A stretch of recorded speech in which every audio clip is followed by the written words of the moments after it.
주의사항 첫 번째는 환자분들이 가장 많이 질문하는 내용이죠. 샤워는 언제부터 할 수 있느냐. 보통 수술을 하고 나면 1, 2주 사이에 실밥 제거를 합니다. 샤워는 실밥을 제거한 다음에 하시는 것을 추천드리는데요. 요즘 수술은 예전처럼 절개를 크게 하지 않기 때문에 겉상처는 금방 아물어요. 하지만 이제 실제 수술 부위는 인대라든지 또 주변 조직을 많이 건드리고 떼어내고 막 이렇게 하기 때문에 결코 쉽게 생각하시면 안 됩니다.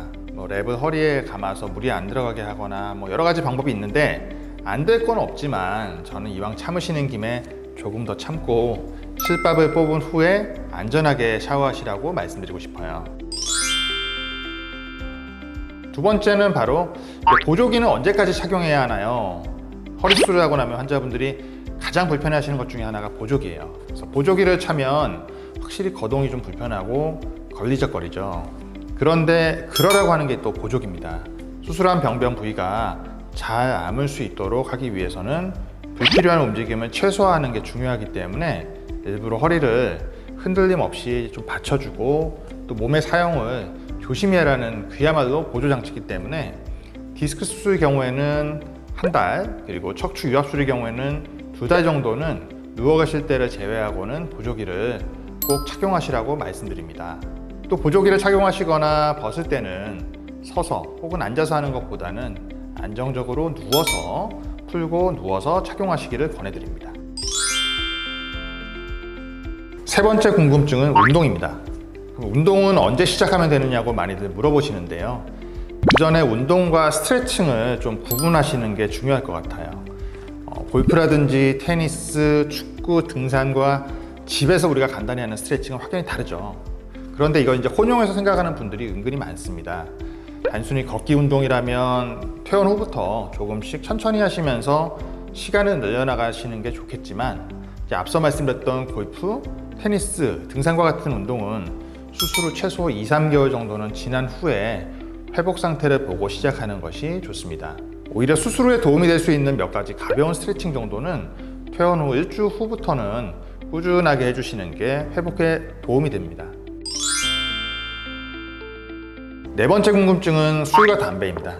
정말 놀라운 사실은 병원에 이제 수술을 하러 오셨어요. 근데 입원 중에 병원 내 흡연구역 찾으시는 분들 꽤 많이 있으세요. 저희 병원에 흡연구역이 없습니다. 설령 흡연구역이 있다고 하더라도 담배는 척추 건강에 정말 치명적입니다. 기호식품이라서 흡연을 금지할 수는 없지만 환자분들께 이제 수술까지 하시는 김에 이번 기회에 단호하게 끊으시라고 말씀드립니다. 술은 염증 때문에 당분간 끊으시라고 권유드려요.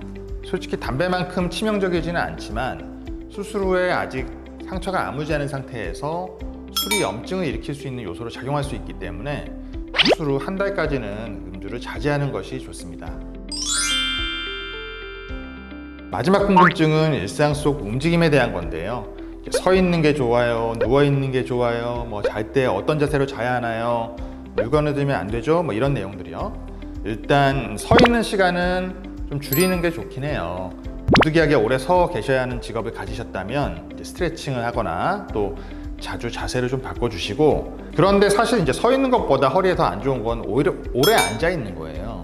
이제 앉아 있는 자세가 서 있는 자세보다 허리에 받는 부담이 훨씬 더 높기 때문인데요. 1시간에 한 번 정도는 일어나서 허리를 펴주고 가벼운 스트레칭을 하시는 게 좋습니다. 잘 때는 어떤 자세가 좋으냐 또 많이 물어보시는데요. 하늘을 보고 반드시 누워 주무셔도 되고요. 또 옆으로 주무셔도 되긴 하는데 기본적으로는 허리를 많이 굽히지 않으면서 다리는 반대로 조금 구부려주는 자세가 허리의 부담을 줄여줍니다. 또 무거운 물건은 이제 번쩍번쩍 드는 건 이제 수술 여부와 상관없이 허리에 많은 부담을 주기 때문에 아무래도 안 하시는 게 좋습니다. 어쩔 수 없이 물건을 들어 올려야 한다. 이 경우에는 다리를 굽혀서 무릎이나 고관절을 굽혀서 자세를 낮추고 물건을 최대한 몸쪽으로 붙여서 드는 것이 좋습니다. 오늘은 수술 후 환자들이 가장 궁금해하는 것들에 대해서 설명을 드렸는데요.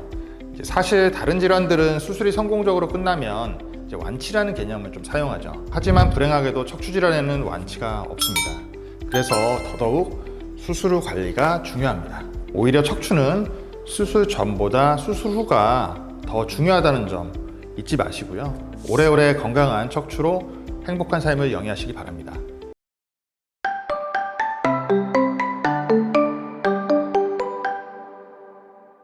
수술을 받는 환자의 이제 가장 흔한 증상 중에 하나가 다리 저림이거든요. 허리 쪽 치료받는 분들요, 다리 저림인데 보통 급성기에 통증이 심해서 찾아오신단 말이에요. 하지만 급성기 통증이 지나고 나면 그 다음 번 시간이 지남에 따라서 주로 호소하는 증상은 이상 감각입니다. 이상 감각이라고 하는 것이 흔히들 말씀하시는 저리다, 시리다, 차갑다, 뜨겁다, 그리고 또 내살 같지 않고 둔하다, 이런 다양한 양상의 감각 이상을 호소하시게 되거든요. 우리가 이제 병원에 내원하셔가지고 진료를 받아보시고 나서 협착증이나 뭐 디스크가 있어서 신경 압박을 이제 하고 있는 경우에 가장 기본적으로는 약물 치료나 물리치료 같은 보존적 치료를 먼저 시행해보고, 이제 그 치료가 불충분하면 주사 치료를 하는 경우도 있고요. 경우에 따라서는 시술적 치료나 그것으로 또 불충분해서 수술적 치료에 이르기까지 단계별, 증상별 다양한 치료를 받게 됩니다. 우리가 수술적 치료로 이제 그 신경 압박하고 있는 부분들을 이제 완전히 다 제거를 했는데도 불구하고 다리 저림이 계속 지속되는 경우에 주된 원인은 신경병성 통증, 그리고 척추 수술 후 통증 증후군에서 찾아볼 수 있겠습니다. 네, 갑작스럽게 이제 신경 압박이 오는 경우, 이 경우는 보통 급성 디스크 파열이라든지 아니면은 외상에 의해서 척수 손상이 일어나는 경우인데요. 이 경우에는 주로 이제 운동 기능의 저하, 소위 마비라고 하죠. 마비 증상이 주로 나타나는데, 이에 비해서 대표적인 만성 척추 질환인 척추관 협착증의 경우에는요, 서서히 그리고 지속적으로 오랜 시간에 걸쳐서 신경 압박이 오다 보니까 좀 감각 이상을 호소하시거든요. 이 경우에 이제 신경 압박이 너무 오랫동안 지속이 되게 되면 신경에 이제 손상이 옴으로써 변성이 생깁니다. 그래서 이제 이상 경직이 생기는데 소위 신경에 멍이 드는 거죠.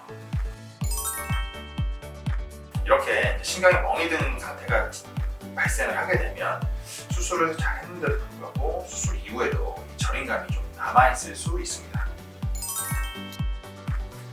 신경은 한번 손상이 되면 원래 상태로 완전하게 회복하기는 어렵기 때문에 신경을 압박하고 있던 디스크, 인대, 뼈와 같은 이제 원인 물질을 제거해 주더라도 이미 겪은 신경 손상은 남아있을 수 있기 때문이죠.